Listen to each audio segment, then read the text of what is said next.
voy a permitir leer un pequeño semblanza, una pequeña semblanza del doctor, sobre todo para los compañeros que no lo conocen, que incluso están ingresando a los cursos o ingresaron en este año los cursos en sedes. Entonces, les comento y les comparto esta pequeña semblanza del doctor, porque además, bueno, él nos comparte una semblanza pequeña, pero es impresionante todo lo que tiene de trabajo con antecedente. El doctor Carlos Eduardo Maldonado es PhD en filosofía por la Universidad Católica de Lovaina, en Bélgica, postdoctorado como Visiting Scholar en la Universidad de Pittsburgh, en Estados Unidos, postdoctorado como Visiting Research Professor en la Catholic University of America, Washington, D.C., Academic Visitor, Facultad de Filosofía, Universidad de Cambridge, Inglaterra, profesor titular de la Facultad de Medicina de la Universidad del Bosque, doctor honoris causa por la Universidad de Timisoara, en Rumania, en 2015, doctor honoris causa otorgado por la Universidad Nacional del Altiplano, en Puno, Perú, en 2019, y la más reciente distinción, doctor honoris causa por el Colegio de Morelos en nuestro país, en este año. Pues, doctor, sea usted bienvenido, cedo la palabra y pues iniciar con esta disertación que para nosotros es una parte muy importante, la discusión desde la teoría de las catástrofes y en particular las catástrofes creativas de la vida. Bienvenido. Apreciado Fernando, te agradezco en el alma tus generosas palabras de introducción. Un saludo especial, desde luego, para todo el equipo del CEDES, Liana, David, Fredit, pero particularmente a quienes nos acompañan el día de hoy. Por favor, confírmame, te ruego que estoy compartiendo la pantalla. Correcto, se ve Sí. muy bien. Estupendo. Ok, cuando hablábamos con Fernando hace unas largas semanas sobre la posibilidad de retomar después de la pandemia y tal la cátedra, de corazón, quiero expresar mi gratitud a todo el CEDES, ¿cómo se llama?, por la invitación.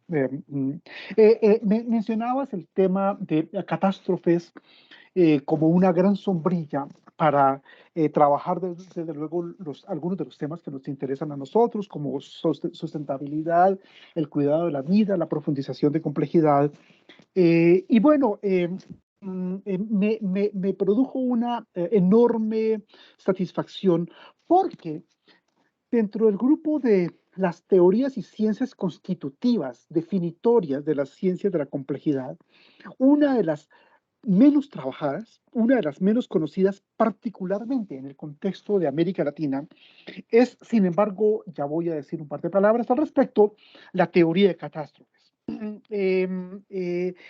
Existe una muy estrecha relación entre caos y catástrofes, una muy fuerte conexión. No es el tema principal, no voy a mostrarte cuáles son las relaciones entre caos y catástrofes, pero lo que sí cabe la pena mencionar de entrada como preparación es que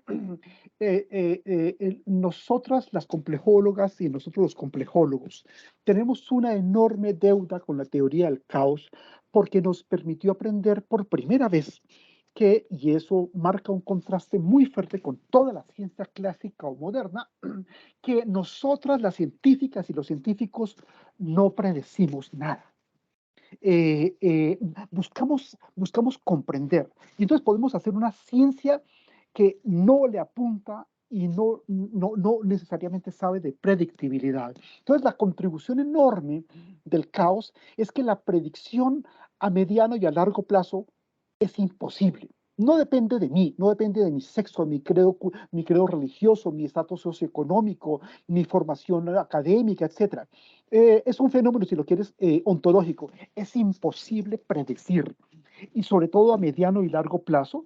Dicho positivamente, la buena predicción es a corto plazo y cuanto más a corto plazo mejor. Y en estrecha conexión con el caos, esto que estás viendo es mientras preparaba el PowerPoint para la amable invitación que recibí para el día de hoy. Encontré, este es el día de ayer o antes de ayer, justamente un texto maravilloso en el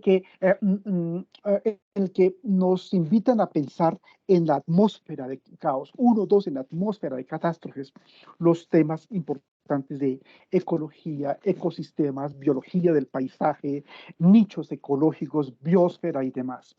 Y entonces las catástrofes nos permiten de consumo, con tanta mayor razón, quiero decir, entender que efectivamente lo que hacemos las investigadoras y los investigadores, las académicas y los académicos, es algo, ya voy a volver sobre ello, endemoniadamente más importante que la predictibilidad.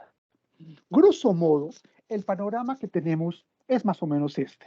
Encuentras perdóname, por favor, voy a tratar de ampliarlo ligeramente. Más o menos. ¿Cómo se llama?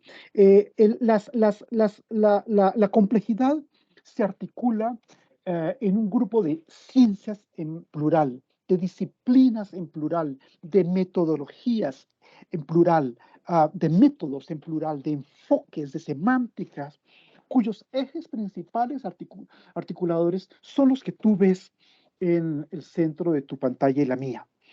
Cronológicamente hablando, el caos, ¿cómo se llama? Los fractales, la teoría de catástrofes, la termodinámica del no equilibrio, la ciencia de redes, las lógicas no clásicas. Esas fueron las primeras, como grandes ejes articuladores. Alrededor de ellos, desde luego, hay otra serie de campos, de enfoques, de disciplinas, por ejemplo, autoorganización, emergencia y demás. Pero estos son los grandes articuladores, si me permites. Y significativamente, el panorama, y eso es un motivo de optimismo, sigue creciendo, sigue nutriendo, y podríamos decir, no es el tema principal de esta presentación, que hay otras ciencias o disciplinas recientes que vienen a sumarse a redes, a caos, a fractales y demás, notablemente la epigenética.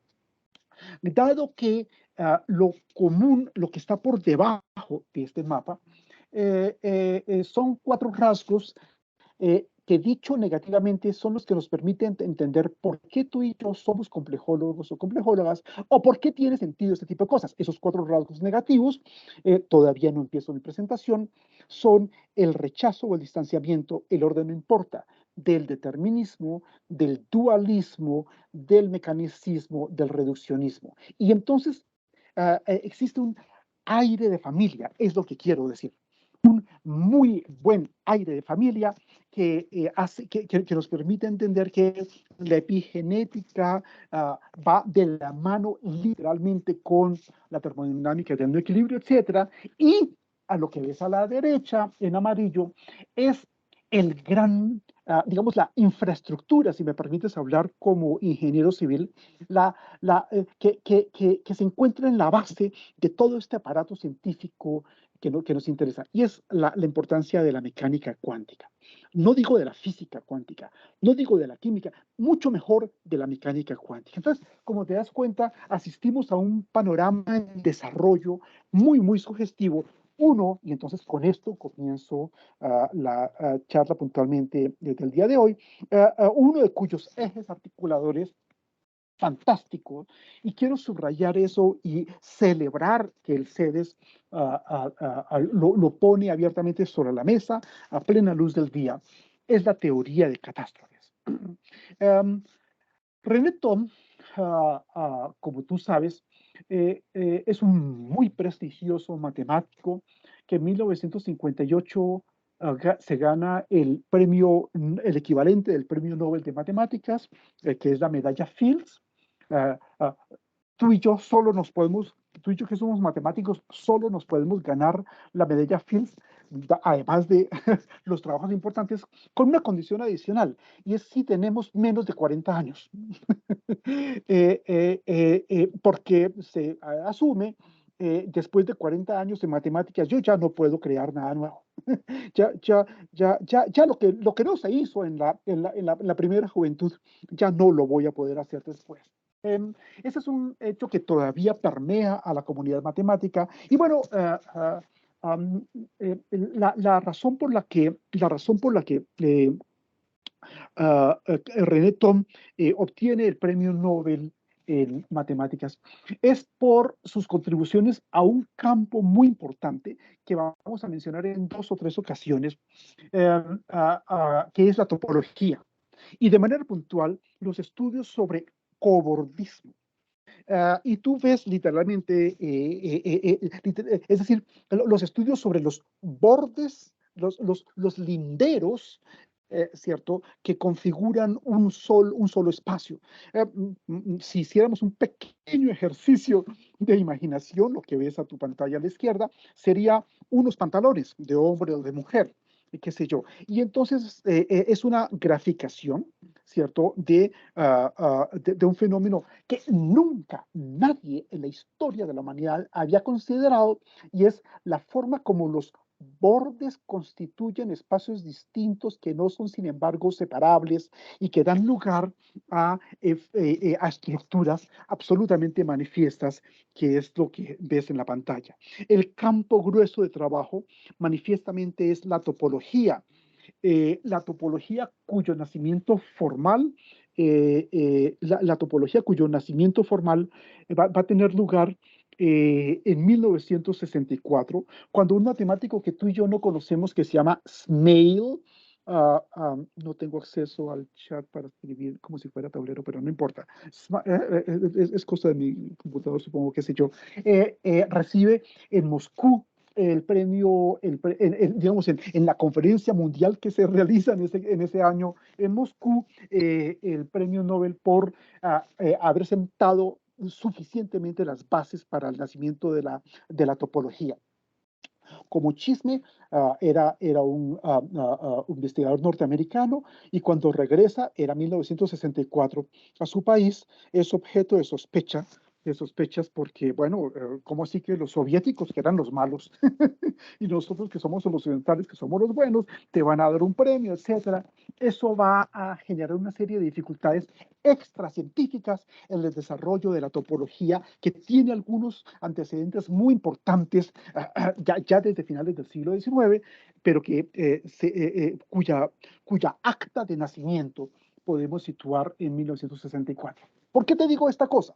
Porque la teoría catástrofes es la obra posterior, y eso es muy interesante, la obra posterior de un matemático que ya ha logrado la plena consagración con la medalla Fields, y que no se detiene ahí y continúa sus investigaciones, dando lugar, y esto es muy importante, a la teoría de catástrofes, gracias a lo cual René Thom va a lograr entrar a la historia. Importante como es el trabajo sobre cobordismo, no es el cobordismo el que le permite la entrada a la historia del conocimiento, a la historia de la ciencia, a la historia de la matemática, sino el desarrollo de una teoría particular.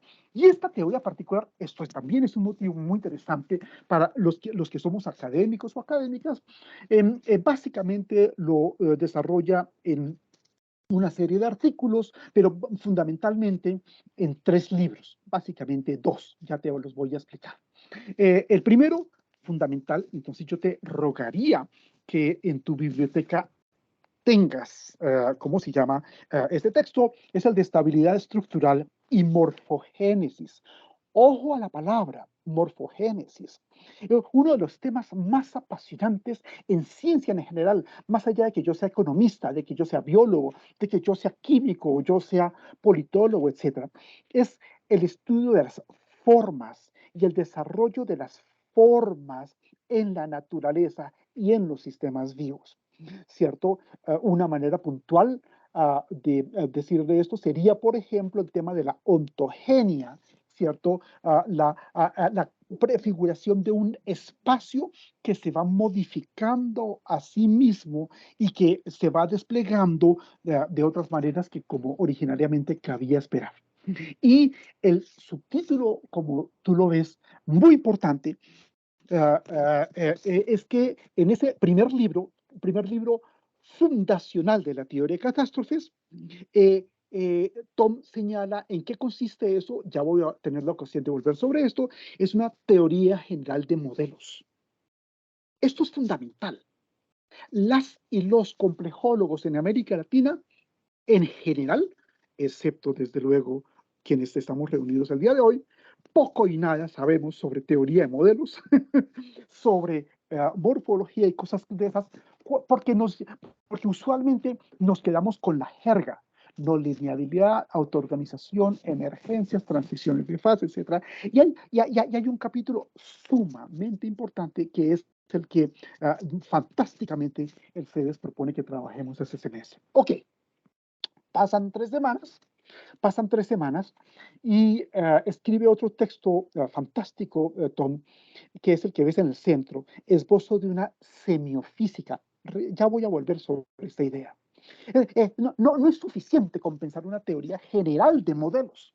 Mira digamos, qué capacidad de apuesta, qué capacidad de riesgo tan fantástica. No simplemente un modelo, lo cual ya es eximio, sino una teoría general de modelos.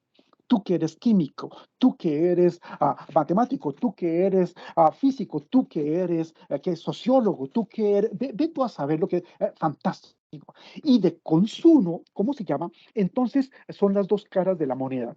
El esfuerzo por pensar ya voy a tener la oportunidad de ampliar la idea, una semiofísica, es decir, una semiótica o una semiología de procesos físicos.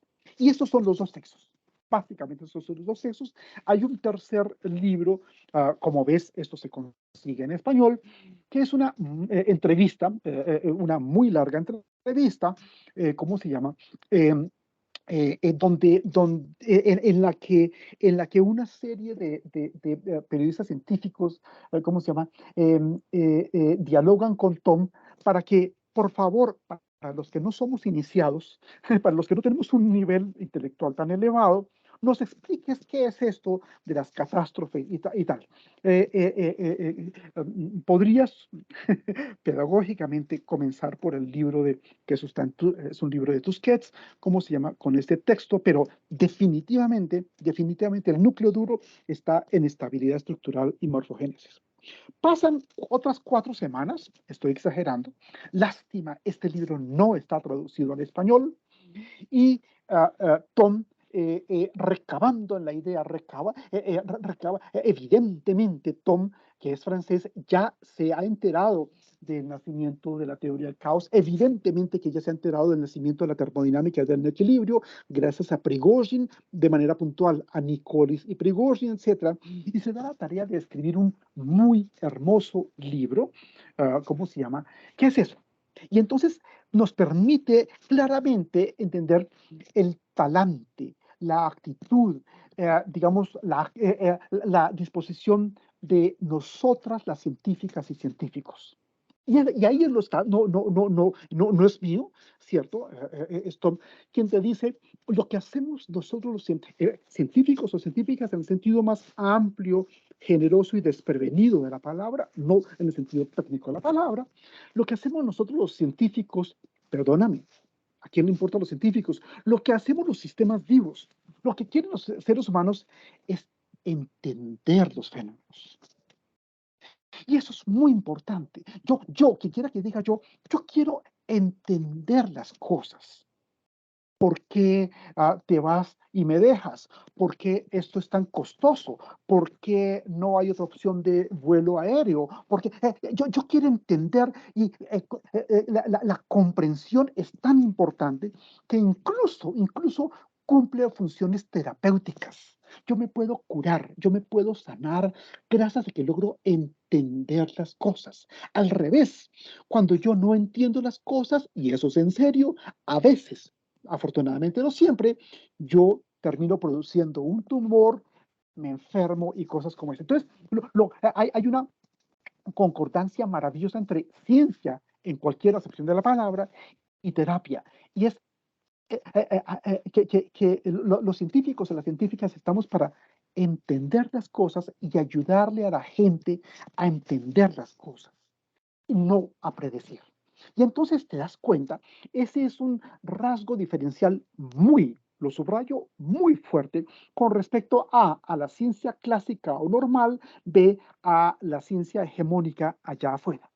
Y entonces a ti y a mí nos habían dicho que, digamos, una buena teoría científica, un buen modelo teórico, etcétera, es consistente, por ejemplo, entre otras cosas, si el experimento es reproducible, la reproducibilidad del experimento es un argumento suficiente para su aceptación y así sucesivamente, y desde luego entonces para predecir. Maravilloso. Entonces, la complejidad no tiene absolutamente nada que ver con la ciencia clásica o moderna. Nosotros, los complejólogos, nos damos una tarea endemoniadamente más importante y más difícil que la predicción, y es entender, a explicar, a comprender los fenómenos. Y ese es lo que te está queriendo decir Tom, lo que yo quiero, te propongo, es solo una propuesta, hacer gracias a, ¿cómo se llama? La teoría de catástrofes. Eh, como es una cátedra, entonces aprovecho un pequeño ejercicio de pedagogía. Hay un autor muy importante que tú y yo no conocemos que se llama Zeman. Ese es un volumen fantástico, ¿cómo se llama? De fácilmente unas 700, 800 páginas, una colección de artículos entre el 72 y el 77, muy, muy importante como complemento o como contracara o como, qué sé yo, como contrapunto, si me permites la expresión musical, ¿cierto?, de la obra de Tom. Alguna vez, si tienes la ocasión de profundizar y de, qué sé yo te recomendaría que además de los textos, lástima, esto no está traducido al español, ¿cierto? Pero esto está en Addison Wesley, por ejemplo, entonces se consigue en la web sin ninguna dificultad, que le pegues una mirada. ¿Y sabes qué es lo sugestivo de esto? Que si tú y yo tomamos el libro de Zeman, Zeman nos permite entender mejor lo que paralela, contemporáneamente está haciendo Tom, 72, 77, etcétera, y es entender cómo en biología, en economía, en ciencias sociales, en matemáticas o en física, son los grandes 5 capítulos en los que se articulan los artículos, la colección de papers, etcétera. Tiene una contribución importante la teoría de catástrofes. Es verdaderamente muy importante, por decirlo menos, en tu cultura científica y la mía. Sabemos, la, la, um, la teoría de catástrofes es un lenguaje. Esta idea no es nueva, esta idea ya viene por lo menos desde uno de los más importantes matemáticos del siglo XX, Hilbert. Ya venía la discusión sobre qué es la matemática. ¿La matemática es una ciencia o no es una ciencia? ¿Cierto? Hilbert escribe un texto muy importante al respecto, en el que resuelve el tema. Y hasta el día de hoy, hoy es finales de agosto del 2022, el tema queda resuelto exactamente en esos términos. Y gracias a que Hilbert se inventa una palabra, un campo, qué sé yo, una dimensión propia, que es la metamatemática. Y entonces logra hacernos entender que la matemática es un lenguaje. Es fantástico. Es un lenguaje, es el lenguaje que usamos las ciencias para comunicarnos unas con otras y es el lenguaje que usamos la ciencia para comunicarnos con el mundo. Y entonces la teoría de catástrofes es un lenguaje, ¿cierto? Es una aproximación muy, muy, muy sugestiva, que te voy a ilustrar la cosa, que se articula, dado que tú y yo somos animales bípedos, en dos piernas, en dos pies, que son, uno, el desarrollo de una teoría de modelos. Y dos, como te lo decía, entonces inmediatamente voy a explicar esas ideas, ¿cierto?, en una semiofísica. A fin de entender la teoría de modelos, permíteme, te pido el favor, tanto más cuanto que el CEDES, en uno de sus grandes ejes, se articula alrededor del doctorado. Un gran académico o un gran científico, ¿cierto? No solamente estudia fenómenos, sí, eso es importante, claro que sí. No solamente se ocupa de comportamientos, naturalmente que sí, nunca los vamos a descartar. No solamente está concernido con sistemas, este o aquel, etcétera, sino además y fundamentalmente un gran investigador o investigadora se da a la tarea de discutir tres cosas. Uno, ¿cómo surge un modelo? Un modelo económico, un modelo químico, un modelo político, un modelo matemático, un modelo jurídico, un modelo pedagógico, qué sé yo. Dos, ¿cómo se sostiene o cómo se mantiene un modelo? Y tres, ¿cómo echar abajo? ¿Cómo tumbar un modelo? Es decir, repito, un modelo político, un modelo jurídico, un modelo matemático, un modelo... Entonces, lo que te estoy queriendo sugerir es solo una sugerencia, es que es importante el estudio de dinámicas, de fenómenos, claro que sí, de comportamientos, naturalmente, de sistemas, pero desiderativamente, ese es el punto, desiderativamente, un buen investigador o investigadora debería apuntarle a la formulación de un modelo, lo cual comporta la discusión de los modelos existentes o la existencia o inexistencia de y así sucesivamente. Entonces esta es digamos, otra dimensión de lo que define a un gran investigador, ¿cierto? Yo, quien quiera que diga yo, debo ser capaz, desiderativo, exhortativo, debo ser capaz, si no esta tarde, pasado mañana, de formular un modelo de aquello que a mí me ocupa. Formular un modelo de aquello que a mí me interesa y así sucede. Esta es la invitación maravillosa que se encuentra en la base de la teoría de catástrofes. Y no es, desde luego, una apuesta menor, no es, desde luego, una capacidad de riesgo menor, ¿cierto? Es un tema que, por ejemplo, en las maestrías, por ejemplo, en los doctorados, para nada se formula, ¿cierto? Tú debes poder desarrollar un modelo. Nunca me lo dijeron. Y es al final del día, avanzada la tarde, cuando yo me entero en fin, eso es maravilloso. Una capacidad de apuesta o de riesgo, de creatividad o de innovación, que es lo que resulta efectivamente de los trabajos de Tom. Si alguien arroja luces frescas y sugestivas sobre el tema, es manifiestamente René Tom, uno, primera manera de decirlo, o segunda manera de decirlo, desde luego, la teoría de catástrofes. Entonces, en español, tanto como en francés y en otros idiomas, semánticamente, y a eso apunta, presento disculpas, el título de la charla del día de hoy, debe ser posible distinguir, ¿cómo se llama? Las catástrofes de las debacles. Una debacle es un fenómeno absolutamente negativo, con consecuencias indeseables, con alcances absolutamente nefastos. Las catástrofes, y esto es muy importante, comportan cambios, particularmente cambios súbitos, imprevistos, irreversibles. Aquí hay, y eso fue y todavía continúa siendo un muy serio motivo de discusión, particularmente entre los matemáticos, porque literalmente lo que Tom hace es, se voltea sobre los científicos y se voltea sobre los matemáticos y les dicen, mire, lo que usted ha venido haciendo es estudiar cambios paulatinos, cambios suaves, cambios graduales. Y eso es el cálculo. el cálculo integral, el cálculo diferencial, el cálculo infinitesimal y varias otras derivaciones adicionales. Lo que ustedes han venido haciendo es estudiar dinámicas, lo que en la jerga de complejidad se denomina transiciones de fase de primer orden.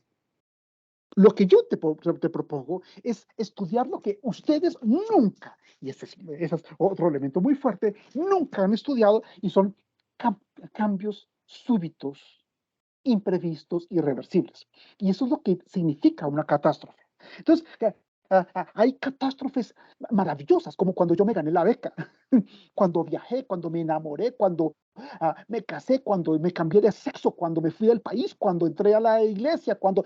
Ve tú a saber los ejemplos que quieras. A mí me da igual, ¿cierto? Entonces, no necesariamente implica, no necesariamente, perdón por la expresión castiza, la de madres, ¿cierto? Sino cambios maravillosos que imprimen una inflexión en la sociedad, en la naturaleza, etcétera, y que no necesariamente tienen una connotación negativa. Eso es muy importante. Entonces, esta explicación me permite, y esto ya sobra, digamos, para el nivel de la cátedra de ustedes, ¿cómo se llama? Resaltar que el lenguaje científico en general, en el mundo, hoy en general, no solamente en complejidad, poco y nada tiene que ver con el lenguaje común y corriente que usa la gente en el día a día. En el día a día, caos es desorden. En el día a día, por ejemplo, catástrofe climática, los límites planetarios, Instituto de Estocolmo, ¿cómo se llama? Agenda 2030, dime lo que tú quieras. La catástrofe climática, no necesariamente. Entonces, eso es muy, porque cuando el Instituto de Estocolmo está hablando, ojo, no le está hablando a los científicos, le está hablando a la gente. No me gusta esa expresión, le está hablando a los tomadores de decisión y les está diciendo, si ustedes continúan eso, sí, la de madres, ¿cierto? Entonces, en la ciencia en general, y cada vez más, el lenguaje que usamos no tiene mucho que ver y cada vez menos que ver con el lenguaje que usan los medios de comunicación, que usamos en el bar, en la vereda, lo que tú quieras.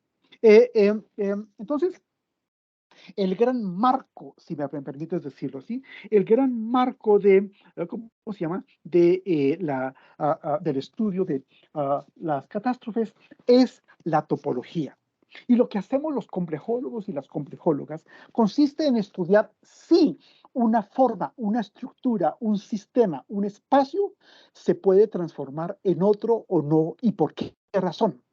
Si sí, ¿por qué razón? Y si no, ¿por qué razón? Entonces, es maravilloso, ¿cierto?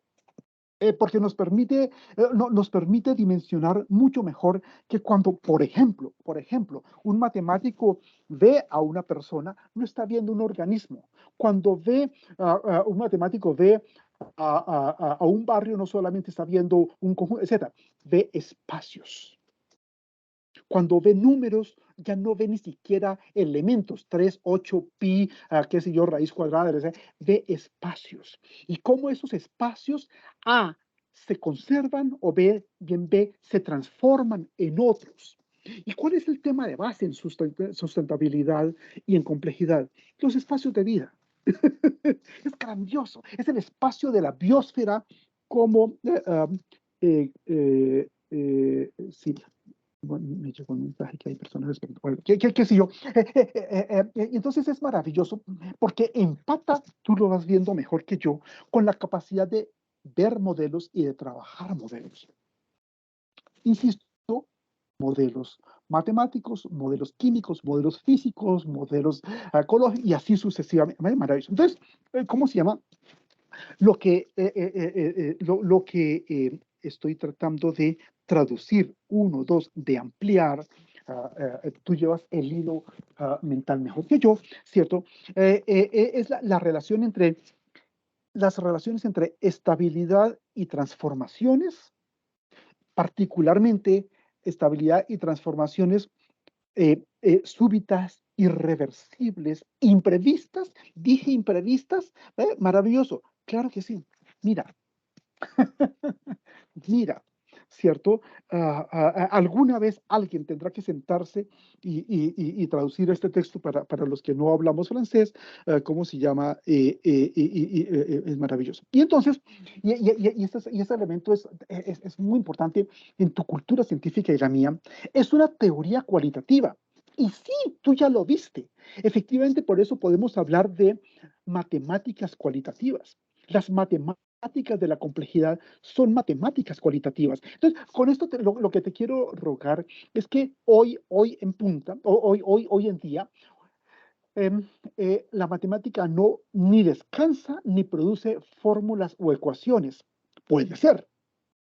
Cuando tú y yo leemos, no sé si tú tienes la costumbre de leer o no textos de matemáticas, qué sé yo, cualquier matemático te dice, mire, si no entiende la fórmula de la ecuación, fórmula química, fórmula física, fórmula matemática, etcétera, sigue derecho, porque ese no es el argumento.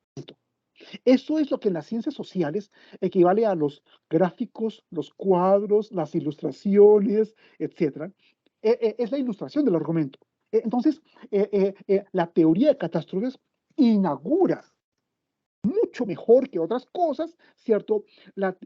Una teoría cualitativa o lo que es equivalente, unas matemáticas cualitativas. Y entonces eso nos va a permitir entender a ti y a mí que, lo digo de dos maneras, con que cojas una sola es suficiente, ¿cierto? Lo que produce las matemáticas de la complejidad son, ¿cómo se llama? Sistemas discretos, primera manera de decirlo, o voy a usar una expresión castiza a lo largo y ancho de América Latina, lo que produce las matemáticas de la complejidad son grafos, hipergrafos, churumbeles, ya te lo voy a mostrar. Y eso es muy, muy importante porque implica una inflexión muy fuerte de la tradición occidental. Primera y única nota de pie de página de esta charla. La tradición occidental es eminentemente logocéntrica. Y logos, esto es clase de griego, logos significa en griego al mismo tiempo, el orden no importa, razón, palabra y número. Y entonces yo era inteligente porque tenía una buena articulación de argumentos, porque manejaba números y fórmulas, etcétera. Entonces subraya esa idea, la complejidad no tiene nada, lo subrayo, nada que ver con la racionalidad clásica que tú y yo conocemos. Y entonces lo que tenemos en esa articulación entre estabilidad y transformación, uno, dos, entre teoría cualitativa y demás, maravilloso, son los paisajes del cambio. Y hay dos tipos de cambio. Cambios graduales, ok, está bien, pero en ocasiones cambios imprevistos, súbitos e irreversibles. Eso es una catástrofe. Fantástico, ¿cierto? Y entonces, presento disculpas, traté de encontrar la mejor fotografía. Este es el fulano, ¿cierto? Trabajando en el tablero, mostrándote, mira, te pido el favor, un pliegue catastrófico. Entonces, es maravilloso. ¿En dónde sucede la complejidad? Uno, dos, ¿en dónde sucede la vida?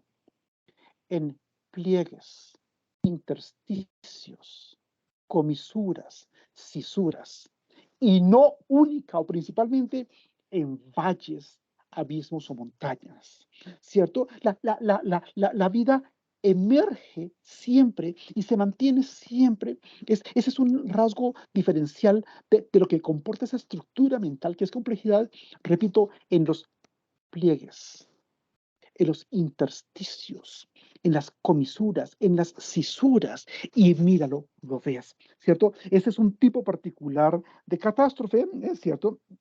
Que se llama una catástrofe de cúspide, en donde ves una dimensión estable y luego alcanzas a ver en azul inestable.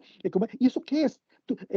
Discúlpame, un pañuelo, una hoja de papel arrugada, etcétera, que nos permite perfectamente ver en dónde hay una superficie de equilibrio, pero más pronto o más tarde esa superficie de equilibrio le suceden una serie de cosas, ¿cierto? Y entonces la teoría de catástrofes consiste en el estudio de cómo pequeños fenómenos de inestabilidad generan catástrofes, o bien B, en la introducción, eso es muy importante, o bien cómo suceden catástrofes, o bien en la generación o producción de catástrofes.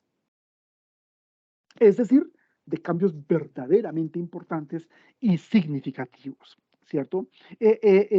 Tienes, ¿cómo se llama? Una muy buena ilustración de lo que implicaría un cambio suave, ¿cierto? De A C, de B a A, ¿cómo se llama? Y entonces, en el lenguaje, no voy a entrar mucho en esto para no complicarte la vida, es lo que se llama factores de control, es fin, ¿cierto? Para subrayar lo que sí te acabo de mencionar, es la teoría de catástrofes A, explica cómo suceden cambios imprevistos o bien nos sirve para generar cambios significativos. Y entonces, si es cierto, chisme, chisme, chisme. Todos los objetivos del desarrollo sostenible, chisme. Todas las metas del milenio 2030, etcétera, se encuentran arquimédicamente fundadas en los límites planetarios. Por tanto, más vale estudiar los límites planetarios que si los no sé cuántos objetivos de desarrollo sostenible y cosas como esas. Entonces ¿qué es lo que queremos los académicos? ¿Qué es lo que quiere la gente? Salir de las crisis, salir de los problemas, salir de los atolladeros en los que se encuentran, y entonces podemos articular lo que técnicamente se llama un factor de control, etcétera, para generar una catástrofe. Es decir, la superación de un umbral que si lo cruzamos, digamos, la situación no tendría marcha atrás. Y eso es lo que nos interesa a propósito de esos 4 niveles analíticamente explicados de los problemas medioambientales. 1970, eh, calentamiento global; 1980, cambio climático; año 2010, crisis climática; y como ya sabes, hoy ya se está hablando de la catástrofe climática en ese otro sentido que es distinto a la teoría de catástrofes. Entonces es importante estudiar naturalmente los cambios naturales, los cambios en la naturaleza, medioambientales, etcétera, pero para tratar eventualmente de introducir inflexiones. Ese es el punto. Qué sé yo, a escala local, a escala regional, y así sucesivamente. ¿Te das cuenta? Para eso literalmente sirve el estudio de una teoría fantástica que, quiero subrayar eso, y quiero celebrar la invitación de ustedes, en América Latina ampliamente. Desde luego que hay alguna excepción, desde el cono sur hasta la frontera del Paso, muy ampliamente, ¿cómo se llama? Es abandonada, es desconocida, es ignorada. Es fantástico. Y entonces, hay una serie de elementos que no son difíciles, pero eminentemente tácticos, ¿cierto? Que nos permiten, simplemente estoy explicando este esquema, ¿cierto? Que serían elementos de inaccesibilidad, de saltos súbitos, etcétera, etcétera. Tú lees la pantalla mejor que yo, que nos permitirían, ¿cómo se llama?, entender por qué suceden las catástrofes, primero, o bien B, por qué tú y yo podemos generar factores de inflexión fantásticos en la sociedad, en la escuela, en la familia, en la empresa, etcétera. Y entonces esto comporta manifiestamente la capacidad tuya y mía de pensar no solamente dinámicas, no solamente comportamientos, no solamente fenómenos, quiero subrayarlo, sino modelos. Eso es muy interesante. René Tom formula 7 tipos de deliberadamente las he omitido como una manera amable de invitarte a coquetear los textos de Tom y otra bibliografía, ¿cierto? 7 modelos de catástrofes, ¿cierto? Catástrofe umbilical, catástrofe mariposa, catástrofe de cúspide, etc. Eso no importaría, ¿cierto? ¿Sabes por qué? Porque eso corre el riesgo de llevarme a mí a la jerga. Y ciertamente hay que manejar los tecnicismos, pero, digamos, dado el carácter pedagógico, etcétera, de la cátedra, es mejor, es como dicen los editores de libros, por cada ecuación que tú metas en un libro, pierdes un lector. 10 lectores. Entonces, he omitido deliberadamente el cuadro de las 7 catástrofes para que más bien nos quedemos con la idea gruesa e importante. ¿Qué es esta? Cada catástrofe tiene su propia geometría. Chisme, chisme. Existen infinitas geometrías y cada geometría describe un mundo diferente. Entonces yo venía acostumbrada o acostumbrado a la geometría, ¿cómo se llama? Euclidiana. Si tú lo quieres a la geometría, ¿cómo se llama? Analítica de corte cartesiano, el eje X, Y, etc. Si tú lo quieres a la geometría de Lobachevsky, de Bolyai, etc. Sorpresa. Y una de ellas, siento disculpas, por favor, una de ellas es la geometría de fractales. Una de ellas son las 7 geometrías de catástrofes y existen infinitas geometrías, quiero subrayar, si me permites, por favor, la idea, y cada geometría describe un mundo distinto. Esto es fundamental para tu formación científica y la mía y para entender lo que comporta una estructura mental de complejidad. Por ejemplo, en el marco muy importante de los temas de medio ambiente, de sustentabilidad y así sucesivamente, ¿cierto? Entonces, el rasgo diferencial de las ciencias de la complejidad, permíteme, tú ya la captaste mejor que yo, permíteme subrayarlo, el rasgo diferencial es la pluralidad. Mientras que hay otra gente que habla de el método, que habla de la enseñanza, que habla de así, qué sé yo, tenemos una pluralidad de geometrías, una diversidad de enfoques, maravilloso, y esa es la marca distintiva, ¿cómo se llama? Fantástico. Y entonces, debo poder, eso lo digo exhortativa, eso lo digo a manera de invitación, debo poder pensar los espacios, no solamente las cosas, sino los espacios en los que suceden las cosas. Y esos espacios donde suceden las cosas se dicen de dos maneras. La geometría, subrayando lo que acabamos de decir, existen infinitas geometrías, perdóname, es la última vez que lo voy a mencionar, y cada geometría, entonces está la geometría de Taxis, la geometría hiperbólica, la geometría fractal, la geometría, en fin, qué sé yo, y un campo particular suyo, que es manifiestamente la topología, que es, vuelvo a subrayarlo, el estudio de los espacios y las formas y cómo esos espacios y formas se transforman o pueden transformarse y por qué razón en otros. ¿Qué significa pensar los temas del medio ambiente? Que hay un mundo en crisis y simultáneamente hay un mundo que está pensando en posibilidades. Y esas posibilidades, ¿cómo se llama? Encuentran como una articulación muy importante justamente la idea de catástrofes, la idea de complejidad, etc. Permíteme, te pido el favor, una traducción. Lo que voy a hacer básicamente es una traducción. Este texto, este es un esquema que tú y yo conocemos de Odum. Odum es un grande en la ecología, Peter Odum, ¿cierto?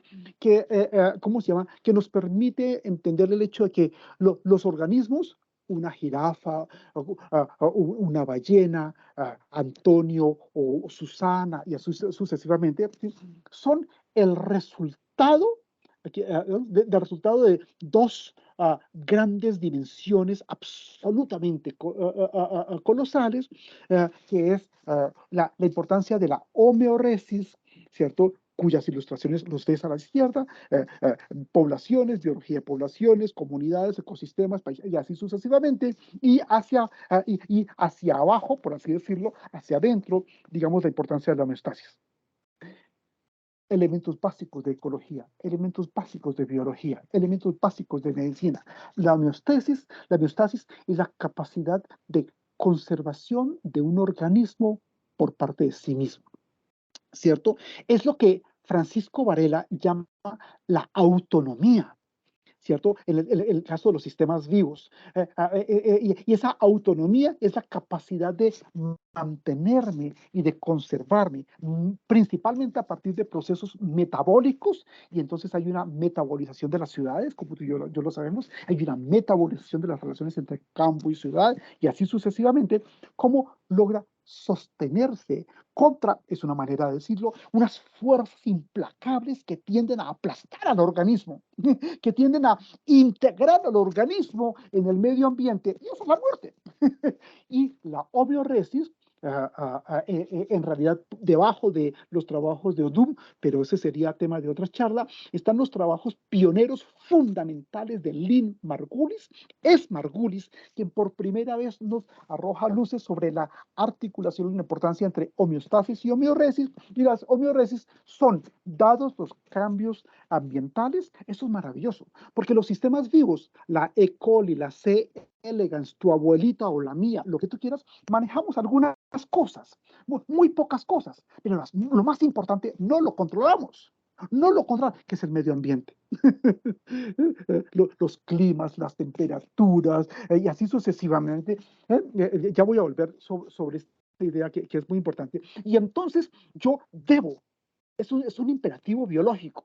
Yo debo adaptarme a aquello que yo no controlo, al medio ambiente, y esa es la homeoresis. Homeostasis, equilibrio, homeoresis, equilibrios dinámicos. Y el organismo, lo que es Teresa o Juan, lo que es la vaca o el helecho, lo que es la rosa, o etcétera, es el resultado entre homeoresis, y entonces estoy haciéndote una pequeña traducción, digamos, de las ideas que venimos trabajando a propósito de las catástrofes creativas de la vida, y así sucesivamente. Ah, mira, entonces, antes de comenzar la charla, platicábamos um, como amigos, que bueno, afortunadamente algunas de estas charlas se conservan todavía. Entonces, para quienes no han asistido a las charlas anteriores, no te preocupes, cada una es autoconsistente, pero para quienes ocasionalmente hemos asistido a las charlas anteriores, ¿cierto? Puedes conectar un tema con el otro. Mi esfuerzo pedagógico, mi esfuerzo social, mi esfuerzo político, mi esfuerzo científico, consiste en tratar de brindar el cuadro grande, the big picture, el cuadro grande de la complejidad, el cuadro grande de la vida. Creo que sí es importante, jamás diré lo contrario, trabajar, qué sé yo, el aula de clase y la situación en la empresa y cosas, jamás diré lo contrario, ¿cierto? Pero el trabajo en complejidad en América Latina básicamente es ¿cómo se llama? Eso, analítico.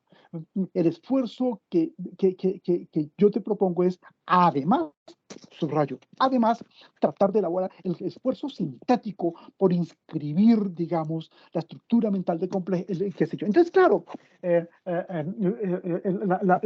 términos, en un rápido corte epistemológico, encontramos que dentro de las catástrofes, ¿cómo se llama? Positivas de la vida, está el hecho de que, bueno, tú y yo estamos aquí, estamos aquí, bueno, es una charla virtual, no hay ningún problema, ¿cierto? Porque estamos en la zona habitable de la galaxia en la que o bien nos tocó o bien elegimos vivir tú y yo. En alguna charla anterior mostramos la velocidad a la que se mueve la Tierra, la velocidad a la que se aleja la Luna de la Tierra, la velocidad a la que se mueve la galaxia. Tú tienes una mejor memoria que yo, la velocidad a la que se mueve el universo entero y el universo. Solo para ilustrar la cosa, al día el universo se expande en 1 billón de kilómetros. Tú me vas a preguntar, ¿y hacia dónde se expande en 1 billón de kilómetros el universo? Hacia ninguna parte. Porque, porque no hay un espacio o un tiempo exterior al universo. Eso lo sabemos a partir de la teoría general de la relatividad. Y sin embargo, empíricamente, por el corrimiento de la franja infrarroja, ¿cierto? El movimiento del universo es absolutamente colosal, y ya hemos logrado identificar los motores, como tu automóvil o el mío, como tu motocicleta, la mía, qué sé yo, el motor del movimiento de las galaxias, etcétera, son los agujeros negros. ¿Ok? Esos son literalmente lo que gatilla, lo que dispara, por así decir, fantástico. Entonces, dentro de las dentro de las catástrofes maravillosas de la vida, ¿cierto? Está, mira, ahí lo ves, Júpiter y Marte, etcétera, un espacio, míralo, mira, despacio, cisuras, pliegues, comisuras, intersticios, ¿cierto? Entonces tú y yo no estamos en el centro, la vida sería imposible, tampoco estamos en el extremo, y entonces entiendes los sistemas alejados del equilibrio o los sistemas que están en el filo del caos, ¿cierto? Y podemos entender, digamos, un primer paso de, ¿cómo se llama? De, bueno, de este fenómeno apasionante en el que estamos tú y yo. Entonces, contra muchas lecturas clásicas, y esto no es inteligente, no es difícil, podemos pensar que la biosfera es una célula. Entonces, yo te pido un favor, no digas tierra. Tierra es un concepto físico o fisicalista, ¿cierto? Y tierra todavía comporta la escisión entre física y biología. Y entonces nos meteríamos en un callejón si salía, ¿cómo aparece la vida en la Tierra? La bomba, eso ya está perfectamente superado y quiero tal vez avanzar de pasada en esta dirección. Esa es la muestra empírica de que hay una membrana. Lo que pasa es que no es una membrana física, es una membrana electromagnética. ¿Es cierto? Análogamente a la célula, etcétera, con factores hidrófobos y lípidos, etcétera. Tú y yo vivimos en un organismo que tiene una membrana. Y esta membrana es justamente, ¿cómo se llama? El campo electromagnético que, si me permites, por favor, decirlo, de las maravillosas catástrofes que nos han sucedido a ti y a mí, ¿cierto? Que lo que hace es protegernos de los vientos solares. Mira la velocidad, ese es un dato. También en complejidad trabajamos con base en datos, no hay nada que hacer. ¿Cierto? Entonces ¿cómo se llama? Esta membrana hace que tú y yo viajemos, nos enamoremos, estudiemos, podamos dormir, hagamos chichi. Yo no sé qué cosas hacemos tú y yo, ¿cierto? Porque nos protege de un entorno perfectamente inhóspito. Y no es una metáfora, te das cuenta. Lo que pasa es que la membrana es de otro tipo. Y entonces tú y yo ya sabemos que la célula, o como tú y yo, etcétera, somos organismos, ¿cómo se llama? Estructuralmente cerrados, pero informacionalmente abiertos, etcétera. Es grandioso. Es gracias a esta membrana que se hace posible, ¿cómo se llama? El surgimiento de los sistemas vivos y el desarrollo de la vida como un fenómeno perfectamente sostenible. Entonces, aquí nos encontramos con la segunda dificultad cuando yo pienso el problema en términos distintos a complejidad, ¿cómo se llama? Y es que la vida genera las condiciones para su propio surgimiento, uno, y dos, la vida genera las condiciones para su propia sostenibilidad. Es decir, no hay condiciones externas, hay que generar condiciones, y eso es lo que llamamos como, te lo digo de dos maneras, con que cojas una sola es suficiente, como autopoiesis y autoorganización.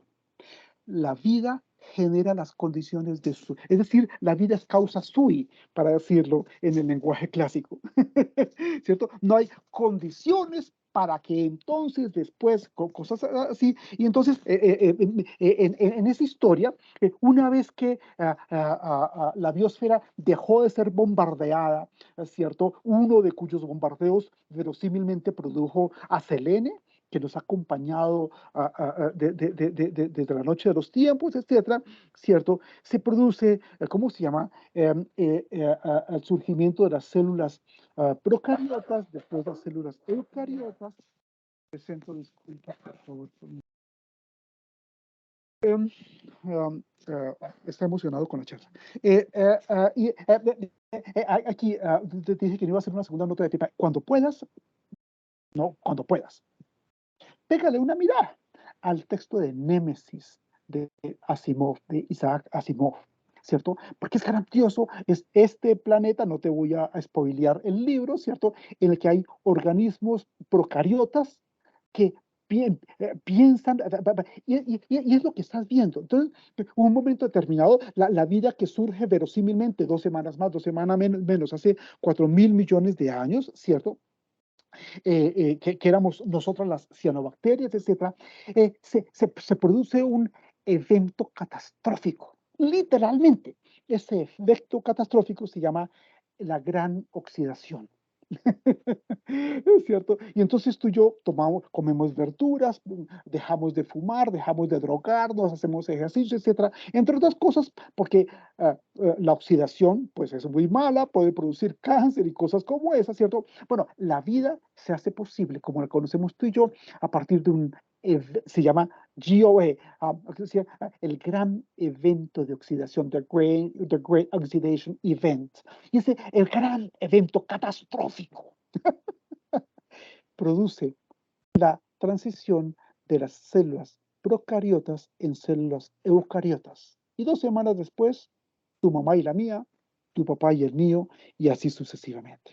Entonces, ¿cómo se llama? Lo que esto comporta, te das cuenta, es la posibilidad de abandonar, abandonar una estructura mental de tipo causal, causalidad, multicausalidad, análisis multivariado y cochinaditas de esas, ¿cierto? Para pensar en términos de autoorganización, no es lo mismo, pero para el caso, autopoiesis, etc. Y entonces, el motivo de la invitación de esta charla en catástrofes, maravilloso. Y entonces, ¿cómo se llama? Una rápida, muy buena síntesis de la cosa, el orden importa, ¿cierto? Es la interrelación, ¿cómo se llama? La confluencia, el aprovechamiento maravilloso, el orden importa entre las cianobacterias que existen en el universo, eso ya está empíricamente comprobado, los cometas andan llevando y trayendo pues, como UPS y DHL, etcétera, bacterias para aquí y para allá, ¿cierto? ¿Cierto? Los ciclos biogeoquímicos del sulfuro, el hidrógeno, el nitrógeno, el oxígeno, el carbono, en fin, qué sé yo, ¿cierto? Los tipos de vida que existían antes del gran evento occidental, del gran evento de oxidación, subrayo, subrayo, la vida genera las condiciones para su propio surgimiento y para su propia sostenibilidad. Fantástico. Todos los volcanes submarinos, en fin, qué sé yo, maravilloso. Y en esa historia avanzó 4 meses, ¿cierto? Avanza 4 meses. Sucede una catástrofe maravillosa. Y es que tú y yo tuvimos una mutación, ya voy a subrayar esta idea que es muy importante, tuvimos una mutación a partir de la cual tú y yo perdimos, eso es maravilloso, macacos, simios, orangutanes, gorilas, micos tití, lo que tú quieras, ¿es cierto? Lémures, etcétera, formando parte de la misma familia, tienen un mismo elemento, pero tú y yo perdimos por una mutación, y las mutaciones son esencialmente aleatorias, ¿cierto? Y eso nos permitió una modificación del aparato bucofaríngeo, gracias al cual tú y yo pudimos hacer una cosa absolutamente maravillosa, y era respirar y masticar en tiempos paralelos, ¿cierto? Y pudimos desarrollar el lenguaje. Y yo hablo, mi idioma materno es el Yiddish, o es el Swahili, o es el, qué sé yo, el Mapuche, o es el, o el qué sé yo.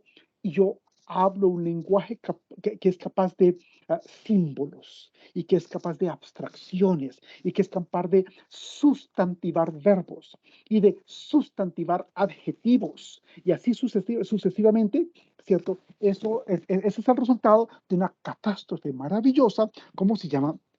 Que fue, digamos, la transformación, demórate una fracción de segundo en la pantalla, ¿cómo se llama?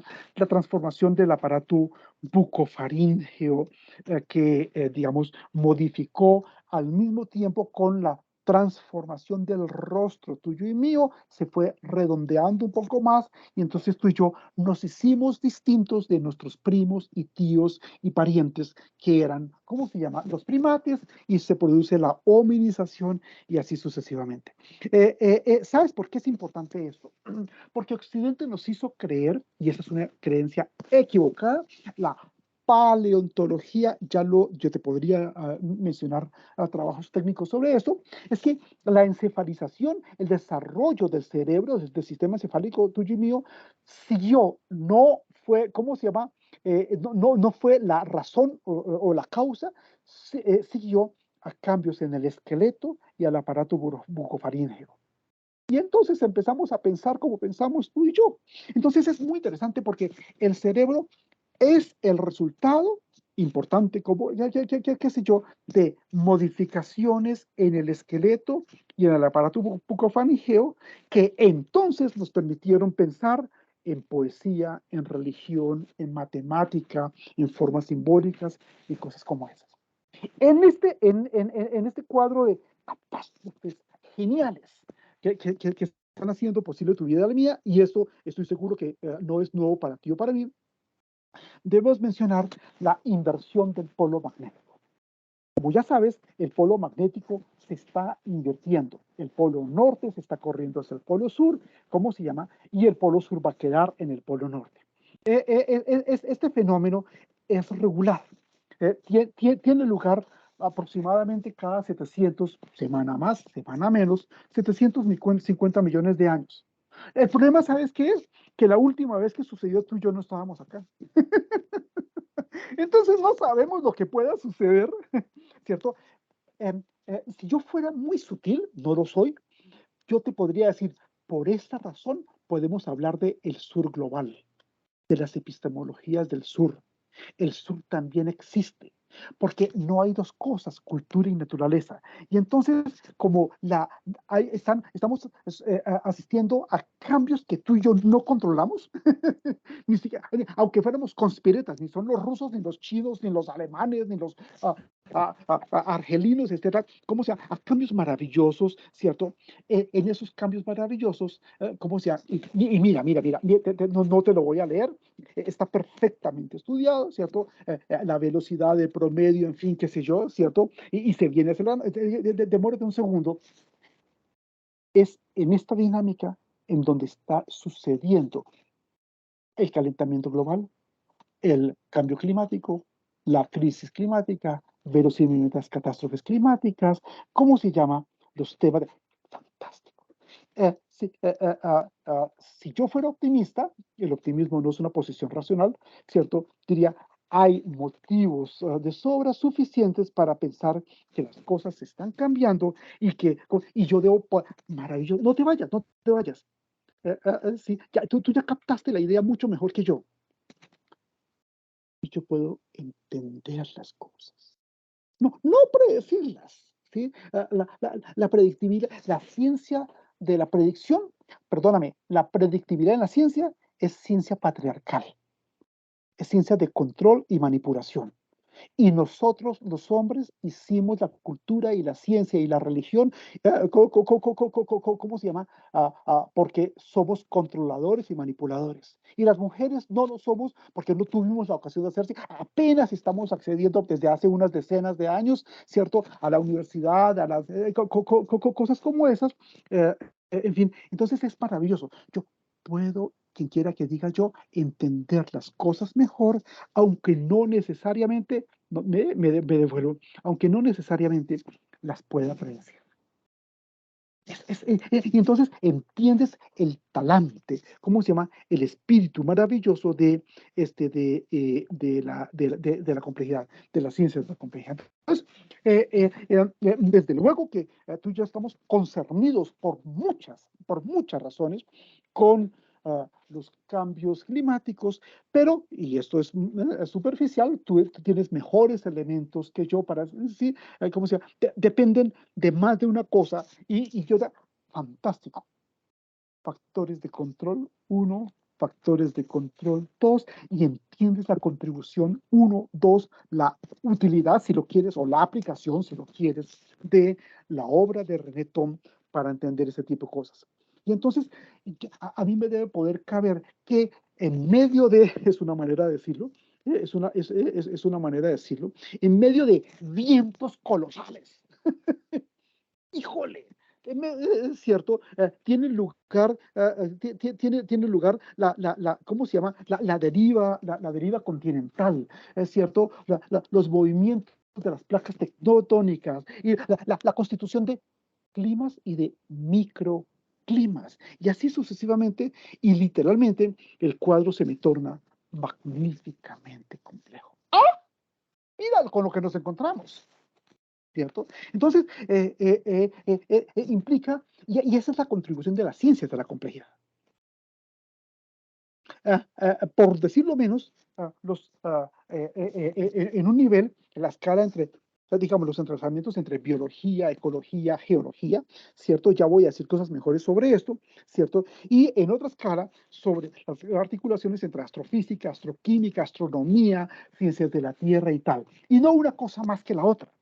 Y entonces logras captar mejor que yo la idea de complejidad. Y en complejidad, la contribución particular de la teoría de catástrofes. Quisiera subrayar, no es la primera vez que lo menciono, pero nunca huelga, digamos, subrayarlo, que tú y yo estamos aquí, no porque la tecnología funciona y tu computador y el mío es este, etcétera, finalmente, porque la naturaleza lo permite.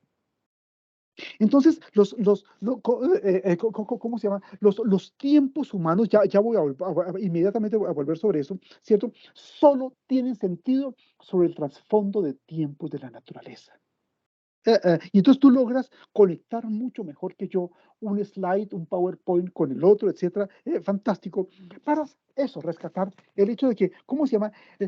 Los temas preocupantes, apasionantes, sensibles de medio ambiente, de naturaleza, en el marco de la cátedra 1, 2, en el marco del doctorado 3, en el marco de los trabajos de investigación del CEDES, etcétera, ¿cierto? Sobre naturaleza, etcétera, es determinantemente el papel del azar en esta dinámica. Entonces, no te voy a decir, jamás te lo diré, que la naturaleza, el mundo, el universo, tu vida o la mía son aleatorios o azarosos. Lo que te voy a decir es que hay un componente. Eso es todo. Hay un componente que yo no controlo. Y porque no lo controlo, eso es un pleonasmo. Como no lo controlo, yo que soy bacteria, yo que soy hongo, yo que soy parásito, yo que soy planta, yo que soy... Y así sucesivamente, es evidentemente el resultado del azar. El azar guía la dinámica. No te vayas, por favor. Por favor, no te vayas. Ahí está. El azar guía la dinámica de los ecosistemas. Esto no significa que los ecosistemas son aleatorios, sino que hay un componente, ¿cómo se llama? No controlable, qué sé yo. Y entonces es grandioso. Podemos entender, ya era lo que te quería decir, ¿cierto? Que las catástrofes son creativas. ¿Cierto? Hay mucho desasosiego en el mundo. Hay mucho pesimismo en el mundo, ¿cierto? Ya se habla del antropoceno y se habla del fin del mundo y ve tú a saber cosas como esas. Las catástrofes son creativas. Esa es la más importante de todo. Tómale un pantallazo a la cosa. Sí, las catástrofes son creativas. ¿Cómo se llama? Porque la marca de calidad en la naturaleza son los cambios, la impermanencia, las fluctuaciones, etcétera. Y entonces podemos entender cuál es, con catástrofes, la contribución de la complejidad a la comprensión del mundo actual, ¿cierto? Occidente es una civilización eminentemente antropocéntrica, antropológica, antropomórfica. Los tiempos de Occidente son tiempos humanos. Y los tiempos humanos son máximo tiempos de una o dos generaciones. Mi papá o mi hijo, mi mamá o mi hija, qué sé yo. Excepcionalmente, ¿cierto? Occidente supo de dinastías, los Medici, los Borgia, los Ming, de casas, los Habsburgo, los Borbones, ¿cómo se llama? La casa Rothschild, si tú lo quieres, qué sé yo. Y eso apunta máximo 2, 3, 5 generaciones, y no más, porque no dan más. García Márquez nos muestra que terminan volviéndose bobos y cosas como esas en 100 años de soledad, etc. Pero frente a los tiempos humanos, tú y yo, ¿cómo se llama? Estamos aprendiendo algo que Occidente jamás vio, jamás supo. Y es cierto, y Occidente jamás vio y jamás supo por esta transparencia. Porque tú y yo estamos entendiendo, ¿no es cierto?, las articulaciones entre escala, y entonces ese es un elemento técnico que no es difícil, ¿cierto? Un elemento técnico para decir, ¿cómo se llama?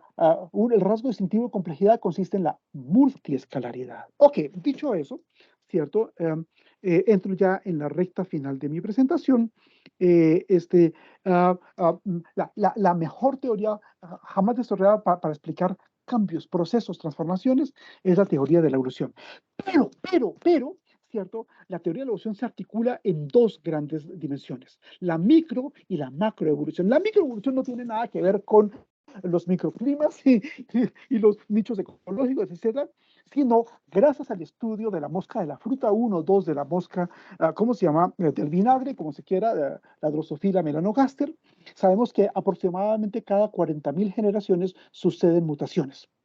Te quiero ver, eso es una regla de 3 simple, ni siquiera compuesta, ¿cierto? Sí, de acuerdo con los demógrafos, una generación se compone de 5, perdón, un siglo se compone de 5 generaciones. ¿Cuántos, cómo se llama? ¿Cuántos siglos serían 40.000 generaciones? Porque una mutación genética, y te mostré hace un instante algunos ejemplos conspicuos de mutaciones genéticas, grosso modo suceden cada 40.000 generaciones. Entonces es grandioso porque yo no puedo pensar la crisis ambiental, no puedo pensar el cambio climático y así sucesivamente, sino en términos de miles de generaciones. Esta es una contribución específica de complejidad. Y eso que comporta la idea de microevolución, ¿cierto? No de, bueno, sí, entonces vamos a hacer, a ver, Pedrito, ¿sí? Entonces las 3 R, y vamos a reciclar, y entonces que se pone, no. Sí, ¿entiendes lo que quiero decir? Y la macroevolución significa pensar en millones de años. Y entonces es el hecho de que tú y yo somos miembros de una época que está viendo cosas que Occidente jamás vio. Ese es el punto. Y entonces es un motivo maravilloso de optimismo, ¿cierto? Para subrayar, digamos ya en la conclusión, es la penúltima, ¿cierto? ¿Cómo se llama? Lo que significa la noción de catástrofes que te lo estaba debiendo con la semiofísica. Básicamente, es el reconocimiento de que, y esa es una de las ciencias de la complejidad, la biosemiótica, hemos querido sugerirlo, ¿cómo se llama? La biosemiótica. Entonces tú y yo quizás sabemos de semiología, quizás sabemos de semiótica, pero la semiótica o la semiología es distintivamente humana. Tú y yo estamos alcanzando la idea de otras articulaciones de cómo se generan códigos, señales, mensajes, cómo se llama, se crean, se descifran, etcétera, que comportan básicamente, el orden no importa, la antroposemiótica, es decir, la semiótica en el caso de los seres humanos, la fitosemiótica en el caso de las plantas, la zoosemiótica en el caso de los animales, y la pansemiosis en el sentido de no solamente los sistemas vivos, sino también en sistemas abióticos. ¿Y qué es lo que hay? Procesos de generación de signos, señales, mensajes y códigos, la lectura, la interpretación y la creación correspondientemente de este tipo. Y eso es lo que está en juego en uno de los textos fantásticos, ¿cómo se llama? De Tom, que era el que te quería mencionar. Bueno, grosso modo, era, ¿cómo se llama? Lo que quería compartir contigo. No sé, mi computador se bloqueó para dejar de compartir. Voy a ver cómo hago. Pero bueno, en fin, te agradezco inmensamente y naturalmente estoy abierto a preguntas, observaciones, comentarios. Lo que has hecho. Muchas gracias, doctor. En la flechita donde dice comparte, igual ahí se deja de compartir. Sí, Sí, sí, es sí. así.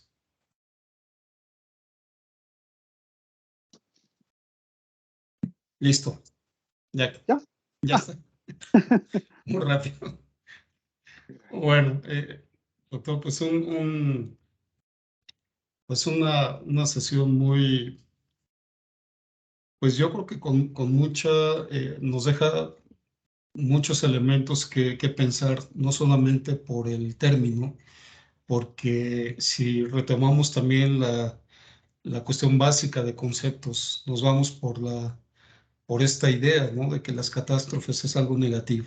Y creo que en esta última lámina, o estas últimas láminas, cuando se habla de de las condiciones, por ejemplo, de pensar en miles de generaciones y en millones de años, yo creo que el reciente lanzamiento del telescopio, este Webb, nos da esa posibilidad, ¿no? Porque cuando vemos esas imágenes de la profundidad del universo, cuando pensamos en que esa luz que estamos viendo no es la luz actual, ¿no? Sino es una luz pasada, cuando vemos que hay recientemente en estos días, ¿no? Toda la impresionante imagen de Júpiter con esos anillos que tiene muy, muy finos, pero también con esas turbulencias, ¿no? Tan magnificantes, porque además no es de la escala de lo que vemos o conocemos, ¿no? Entonces, cuando pensamos en eso, es cuando estamos pensando en la maravilla de lo que implican las catástrofes, ¿no? Entonces, creo que ahí nos sienta, yo creo que precedentes para pensar, y a veces lo hacemos así porque creo que quizás es lo inmediato. Lo inmediato es decir que pensamos planetariamente y no más allá. Y en el momento que hacemos esta revisión a través de estas imágenes, eh, rompen quizás la idea de lo que hemos visto a lo largo de la vida en una escuela, en un aula, en un libro, quizás en un computador, en un teléfono, ¿no? Cuando vemos una imagen de un planeta, quizás cuando vemos la distorsión que hay, cuando vemos la imagen también de la galaxia, cuando vemos que no es quizás tan uniforme como se pensaba y que tiene otras perspectivas, entonces quizás podríamos pensar de otra manera en ese momento. Que sea este, bueno, pues un preludio para los comentarios, las sugerencias, las inquietudes de todos quienes nos acompañan y cómo esto, que creo que es un esfuerzo muy grande, cómo se traslada también esta perspectiva de la catástrofe a la cuestión de la naturaleza, que es parte evidentemente de lo que nosotros estamos preocupados por acá. Tienen por aquí ya, tenemos una participación, la doctora Silvia. Adelante, doctora, le escuchamos. Sí, yo quisiera hacer algunas reflexiones que me causa su plática, doctor. Cuando yo pienso en esta forma que hemos aprendido la historia, la geografía y todo lo que nos han metido así de manera fragmentaria, parcializada, y pienso, por ejemplo, en el texto de Heidegger de Ser y Tiempo, y pienso en esa cuestión de que los tiempos se manejan en función, pues podríamos pensar hasta políticas, ¿no? O sea, de qué manera hay unos autores de la Escuela de los Anales franceses que hablaban de las coyunturas de corta y larga duración. Y esas coyunturas de corta duración pareciera que eran las que marcaban el momento o momentos en que se pasaba del feudalismo al capitalismo y así. Y entonces esa forma de organizar finalmente coincidía con la caída, por ejemplo, la caída del Imperio Romano, la caída de Tatar, y entonces empezábamos a ver los tiempos en función del nuevo controlador, o sea, del, digamos, del esclavismo al feudalismo, el nuevo controlador, del feudalismo al capitalismo, el nuevo controlador. Y entonces se empieza a manejar un tiempo de conveniencia. Y ese tiempo de conveniencia efectivamente no nos establece incluso la dinámica y el diseño de los cuerpos. Y ahorita me viene a la mente su primera charla, donde, bueno, la primera que yo escuché, porque seguramente que hubo más, pero la primera que yo escuché donde decía que la biología era la madre de las ciencias. Y a mí se me quedó muchísimo, no por la maternidad y la paternidad, porque estoy en contra de ese tipo de expresiones, pero de alguna forma podríamos estar pensando en ese proceso en donde Engels nos hablaba del papel del trabajo en la transformación del mono en hombre y cómo nos transformamos y retransformamos con esa autonomía que usted ahora señala, pero a partir justamente de lo que permite la vida. Y eso lo que permite la vida también tiene que ver con lo que permiten las sociedades, con lo que permiten los núcleos de poder. Y yo diría, viéndolo desde la perspectiva que usted la ve así macrohistórica, macro científica de estas épocas, pues estamos hablando también de choques de fuerzas. Que choques de fuerzas que necesariamente producen pues muchísimas irradiaciones, ¿no? Podríamos, si estuviéramos hablando de los diferentes actores que nos venden en la historia o en los cambios geográficos o en los cambios estos de que un volcán emerge y el otro se sume, y etcétera, para que la Tierra se retransforme constantemente, estaríamos hablando justamente de una frase muy coloquial que después de la tempestad viene la calma, ¿no? Y esa frase que parece demasiado coloquial tiene mucho sentido en la medida en que no hay calma si no hay tempestad, ¿no? No hay una posibilidad de cambio si no hay un momento estático que tenga que cambiar.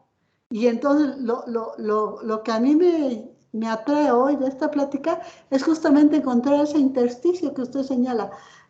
Cómo ese intersticio puede ser descubierto para entender, por ejemplo, una persona que enfermó de una cuestión mental, entender dónde estuvo el origen en lugar de cómo es la causa-efecto de lo que le pasa. Y cómo ese origen de esa enfermedad pudiera, una vez que se ha entendido, como usted dice, arribar a la cura, ¿no? Arribar a la cura, porque si ya entiendo, por ejemplo, que un evento traumático de mi infancia me llevó a una enfermedad mental, entonces puedo de alguna forma curar mis heridas de algún modo, ¿no? No sé si con tratamiento psicológico, no sé si con entrenamiento físico, no sé si con el manejo de mí mismo en términos filosóficos, no lo sé, pero lo cierto es que hay esos intersticios que muy poco vemos porque estamos acostumbrados justamente a toda esta cuestión de la causalidad. Entonces, pues la verdad yo estoy, como dice el doctor Rafa, me quedo con muchas inquietudes para seguir reflexionando, pero me parece que retomar la primera frase que usted nos dijo aquel día, de que la vida, o sea, finalmente el estudio de la vida es lo que nos permite retrabajar todo lo que la vida comprende, ¿no? O sea, empezar por ver que si hay vida o incluso hay elementos abióticos que permiten la vida, entonces podemos realmente comprender dónde están los límites de nuestras acciones y hasta qué punto efectivamente nosotros podemos modificarlas o ser modificados y aceptar las modificaciones a partir que entendemos dónde están los intersticios que nos permitan, pues no sé, remontar o preparar los caminos para los nuevos supervivientes, ¿no? Esas son las reflexiones que yo quería hacer. Y bueno, yo le quisiera preguntar también, ¿cómo puede una persona, digamos, común y corriente, entender este fenómeno de los intersticios? ¿Cómo le podríamos explicar a un niño esto? Gracias. Gracias a ti, Silvia, por tus comentarios. Sí, estoy improvisando, una buena manera de mostrarle a un niño los intersticios es llevarlo de la mano y mostrarle cómo en las autopistas, en las carreteras, en los edificios, hay brisnas de pasto, hay flores, hay, qué sé yo, que se hacen posibles en medio del más inhóspito de todos los sistemas. Lo que quiero decir es que el más imposible de todos los fenómenos somos tú y yo. Y sin embargo estamos acá, ¿cierto? Es un motivo de optimismo. Entonces, mientras que a mí me acostumbraron a pensar en planicies, y sí, evidentemente que sí, naturalmente que sí, ¿cierto? Es mostrar que pensar en complejidad significa pensar, lo voy a decir en otros términos, por fuera de la caja. Por fuera de los lugares comunes, pensar lo impensado, ver lo que nadie ha visto, etcétera. Y una manera de esto es tratar de elaborar, digamos, el gran cuadro. Alrededor tuyo y mío, ¿cierto? Voy a poner un ejemplo, no, porque hay otras preguntas o comentarios. ¿Cómo se llama? México y Colombia están viviendo una situación terrible, bueno, nosotros ya un poco menos, que es el paramilitarismo, la masacre de gente, y las torturas y así sucesivamente. Una buena manera de mostrar los intersticios, etcétera, no es por qué suceden este tipo de cosas, sino usted que fue víctima de maltrato, usted que fue, o sea, cómo logró superar eso, cómo logró superar la injusticia, y ese es el punto, te das cuenta, en lugar de enfocarme en la víctima como tal, en no voy a usar esa palabra porque la odio esa palabra, en la resiliencia, ¿cierto? De una persona, de un grupo, de una comunidad, ¿cómo se llama? Que no se dejó maltratar, que no se dejó sucumbir, que no se dejó llevar por, digamos, la noche negra. Esa es una manera puntual de mostrar los pliegues, los intersticios, las comisuras, sí, y en fin, es la epistemología de la complejidad. Gracias, una vez más, muchas gracias, Silvia, por tus comentarios. Gracias a usted. Muchas gracias, doctor. Damos la palabra a doctor David Iglesias. Adelante, doctor. Gracias, doctor Rafael.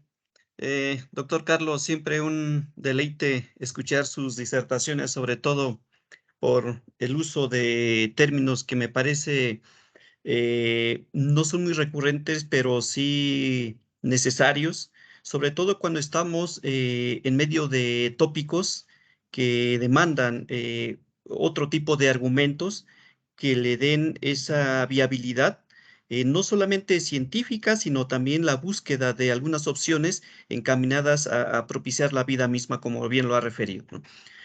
Dos intervenciones y que al mismo tiempo se tornan preguntas, doctor.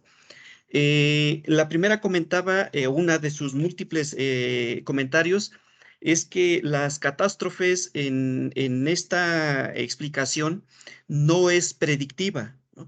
Sino más bien busca tratar de comprender en esos lapsos, esos intersticios o esos espacios que existen en los bordes, en los cuerpos, en la materialidad, ciertas condiciones que se pueden presentar en el futuro, ¿no? Pero de repente cuando nos topamos, por ejemplo, con el principio precautorio como un paradigma alterno al desarrollo sustentable, ¿no?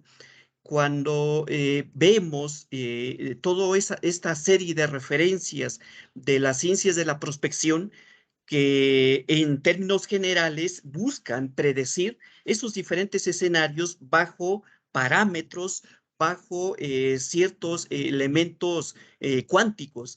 Entonces, ¿cómo deberíamos de concebir, cómo debemos de concebir las ciencias de la prospección, el principio precautorio en medio de esta discusión de la teoría de las catástrofes? Siguiente.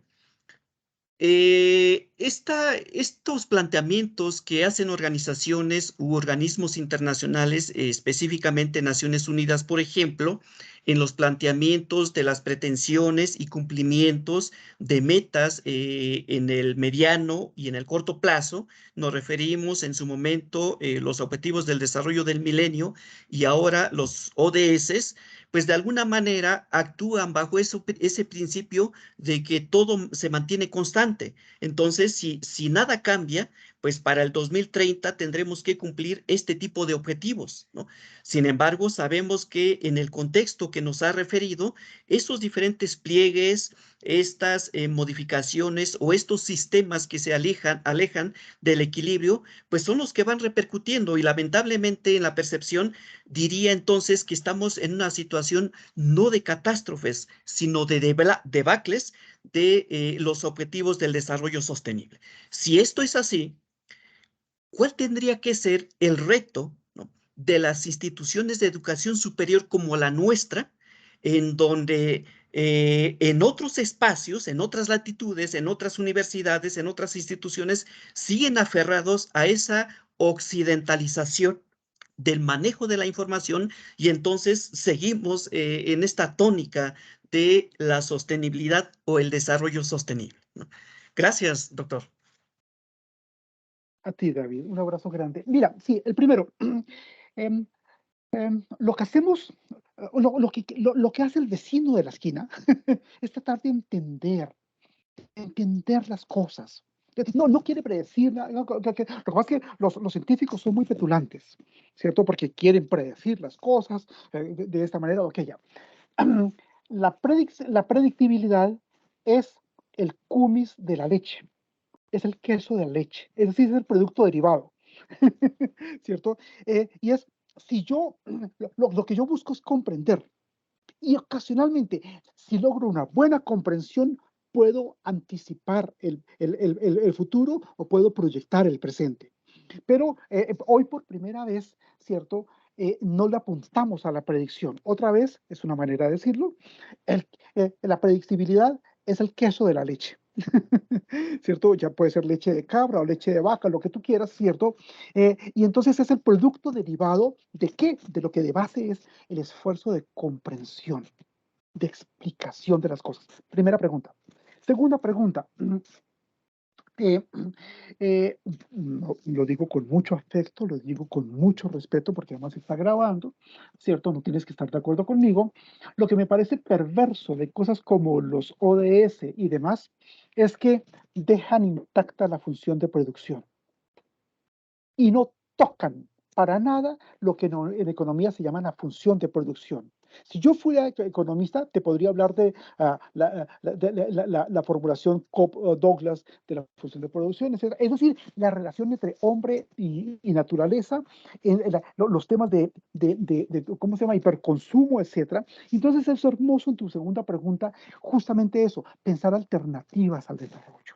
Es decir, alternativas, y entonces hay mucha gente, muchas comunidades, es cierto, que no ocupan los titulares en la gran prensa, ¿cierto?, que están buscando formas alternativas de educación, de economía, y cosas así por el estilo. ¿Cómo se llama? Y ese es un motivo fantástico de optimismo. Entonces, la gran trampa de los objetivos del desarrollo sostenible y demás, además porque, como muy bien mencionaste, lo formulan los organismos multilaterales. No hay nada menos inteligente que un organismo multilateral. OMS, mira la COVID, Consejo de Seguridad de Naciones Unidas, mira lo que está alrededor, etc. Entonces, los organismos multilaterales se crearon para otra época. ¿Sabes cuál? La de una guerra fría. En el contexto de la Guerra Fría surgieron cosas como UNESCO, la FAO, la OMS y ese tipo de cosas que tienen una función, tú lo dijiste muy bien, política. Hoy estamos pensando el mundo desde abajo, no desde arriba, desde los organismos multilaterales. Y desde abajo, las comunidades locales, las comunidades rizomáticas, etcétera, son conscientes de soberanía alimentaria, de, óyeme, perdóname, David y el grupo, hay que ser malos en la vida, en serio, perversos en la vida para trabajar y producir en términos de obsolescencia programada. Hay que ser malos. Tengo que tener el corazón podrido. Y es cierto, y entonces ya los zapatos no se reparan, los computadores no se reparan, hay que tener el corazón podrido para Y ¿sabes qué? En los ODS no se habla de obsolescencia programada, no se habla de función de producción, no se habla de y así sucesivamente. Hay una trampa. Y entonces ante las escuelas, y colegios, institutos, universidades, etcétera, se trata de desvelar ese tipo de cosas.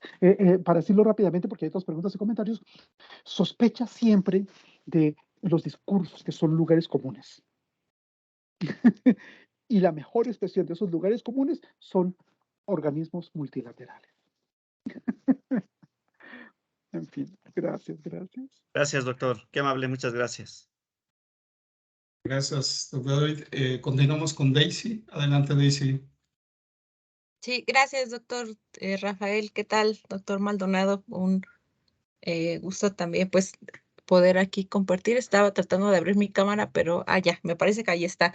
Gracias por lo que nos ha compartido y pues igual ahorita me hago como varias preguntas de todo lo que nos ha compartido, pero si bien hablaba un poco también, ¿no? Del universo, pues cómo se expande y demás de que digamos sin fronteras, ¿no? Pero pensando en las catástrofes desde diferentes niveles sociales, naturales y demás, ¿hasta qué punto a lo mejor se tendría que llegar o serían necesarias ciertas catástrofes? Pensando, por ejemplo, las naturales, ¿no? Cuando hay un sismo que pues de cierta forma es un movimiento natural que tiene que hacer la Tierra, ¿no? Y que en ocasiones cuando es muy intenso, pues causa a lo mejor algunas muertes y otras cosas, ¿no?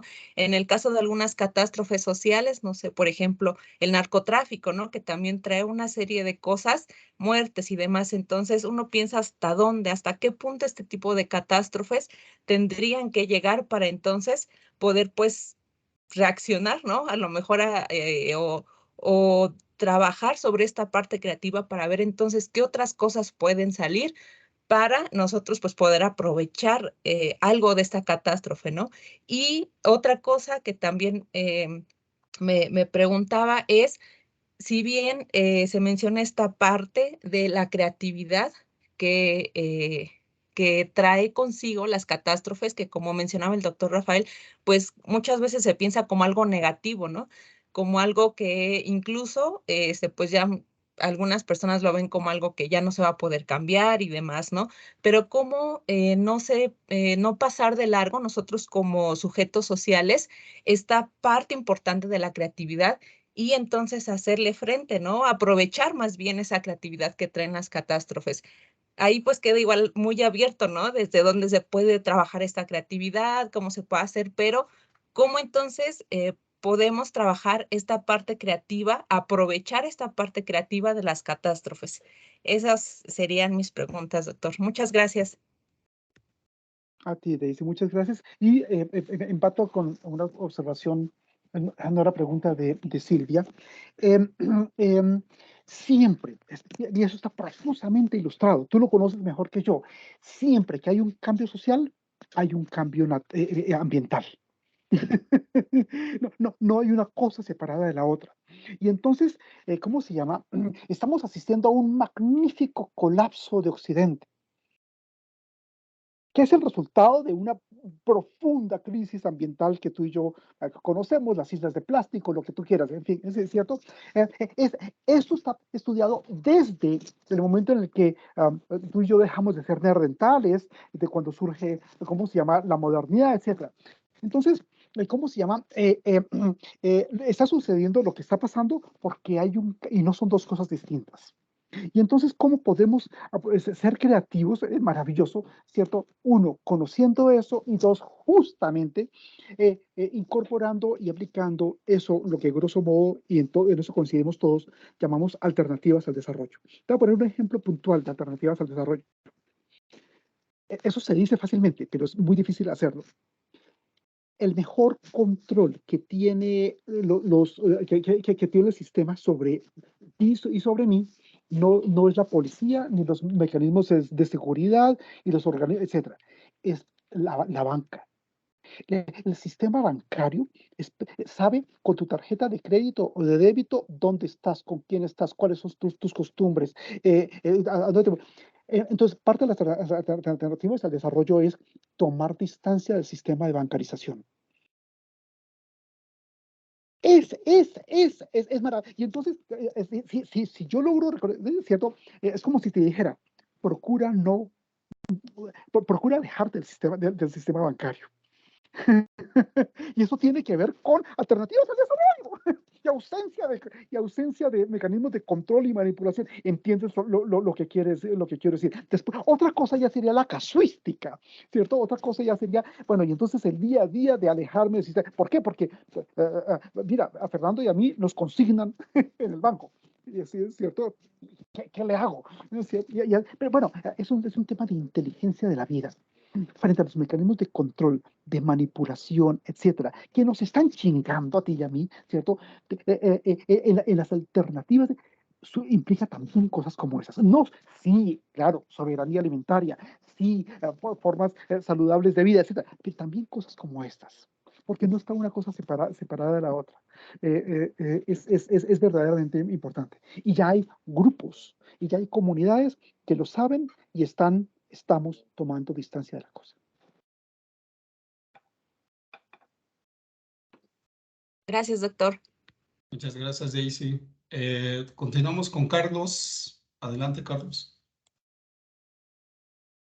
Muchas gracias. ¿Me escuchan? ¿Sí me escuchan? Sí, un poquito bajito. Doctor, muy buenas.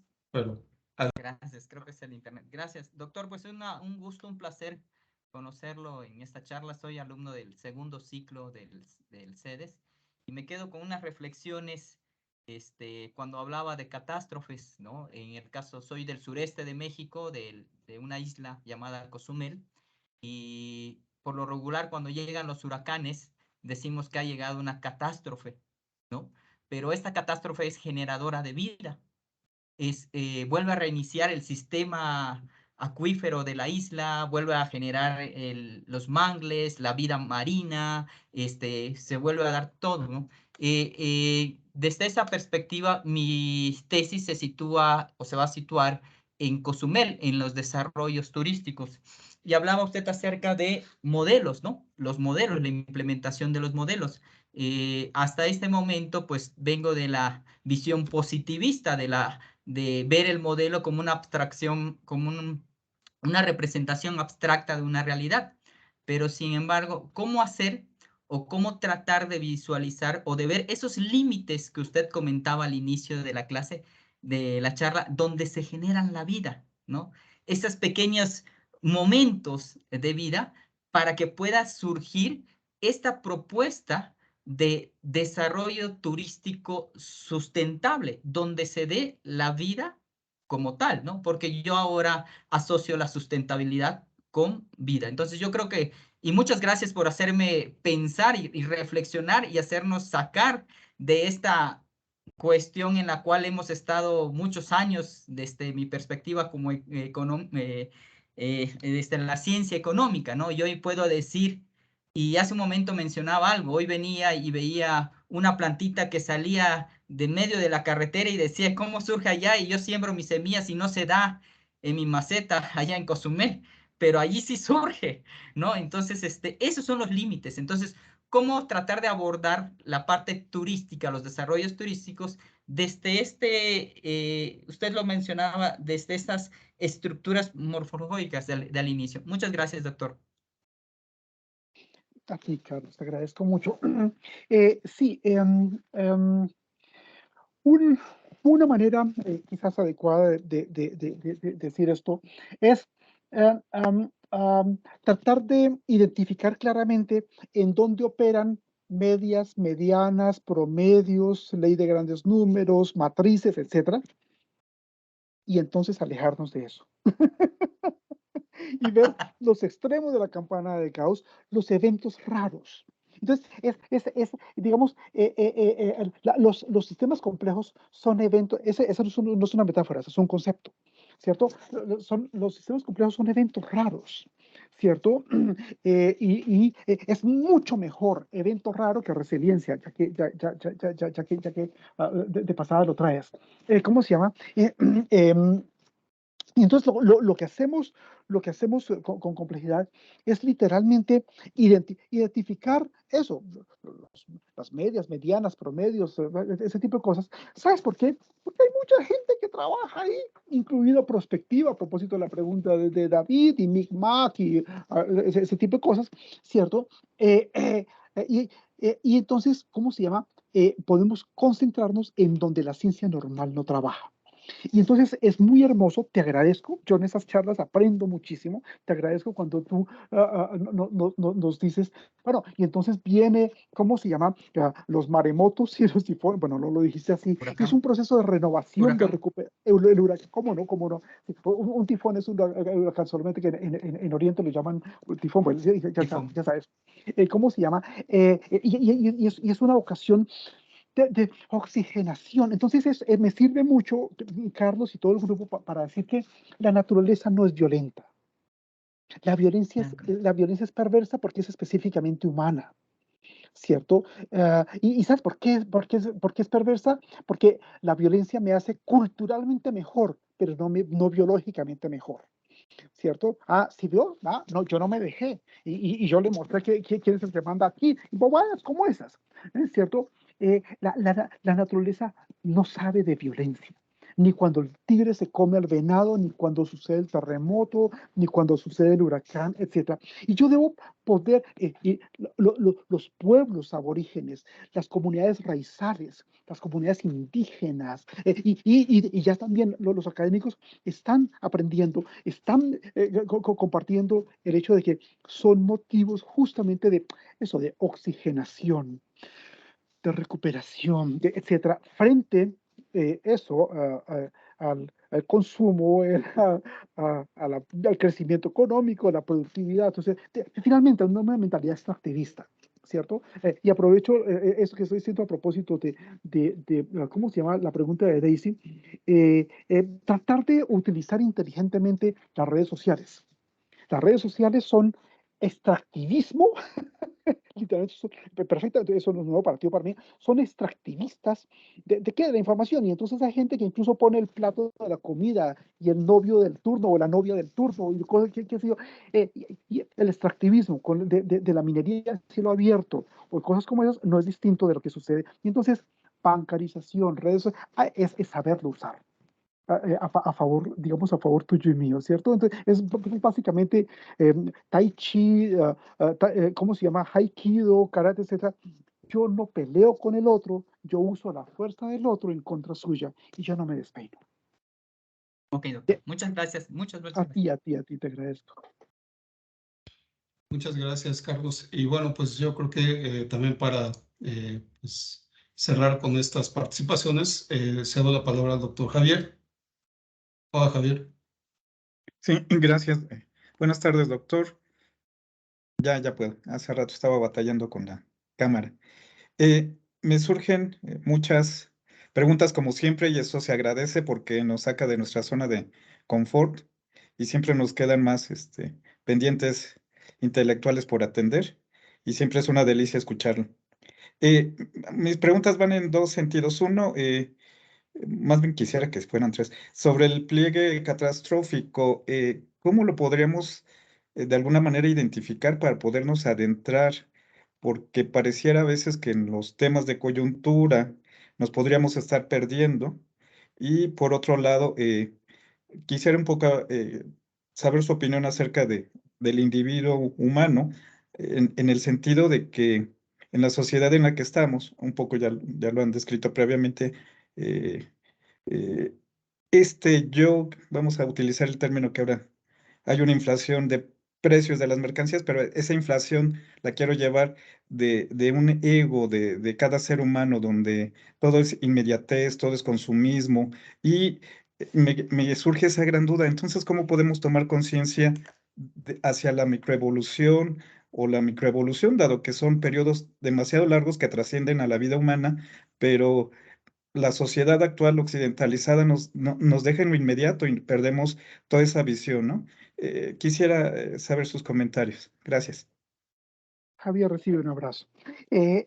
Mira, dentro de las familias lingüísticas, cuantitativamente las menores son los idiomas indoeuropeos. ¿Y sabes en dónde está la tremenda tragedia? Que a ti y a mí nos tocó vivir una civilización fundada en idiomas indoeuropeos. italiano, ruso, portugués, español, etc. Y todos los idiomas indoeuropeos comienzan por el yo. Yo, tú, etc. Y entonces Occidente está loco, porque Occidente cree que existe el yo. Entonces, Javier y el grupo, yo te puedo hacer, esto es clase de árabe. Esto ni siquiera es lingüística. En árabe, el mundo empieza a partir de él y ella. Y la segunda persona son ellos y ellas.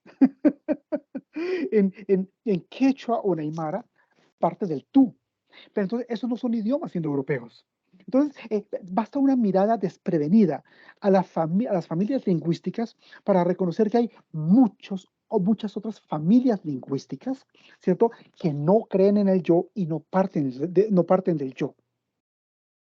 Y entonces Occidente nos hizo creer, porque Occidente estaba loco, y entonces, ¿cierto?, que existe el yo.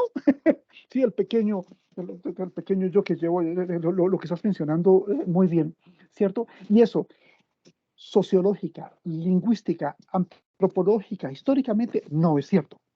El gran problema es que Occidente confundió su propia historia con la historia del resto de la humanidad y nos hizo creer que eso era normal. Y México es una potencia mundial en diversidad cultural. Colombia es una pequeña potencia mundial en diversidad cultural y así sucesivamente. Y yo debo poder reconocer que hay otras familias lingüísticas que dicen, por tanto relacionan, por tanto valoran el mundo en términos distintos. Pero el cuento que a ti y a mí nos echaron es Grecia, la Grecia antigua, y de Grecia, es como si antes no hubiera el mundo, y como si en paralelo no hubiera mundo, ¿cierto? Nosotros éramos los indios primitivos, que si no fuera por Colón y de todo ese tipo de cosas, ¿cierto?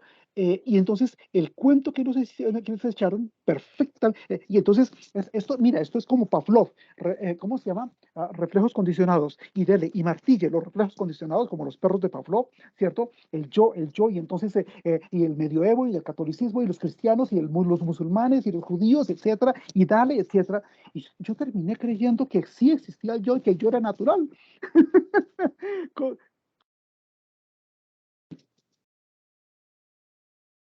De esto va, literalmente, las alternativas al desarrollo. Te agradezco mucho. Gracias.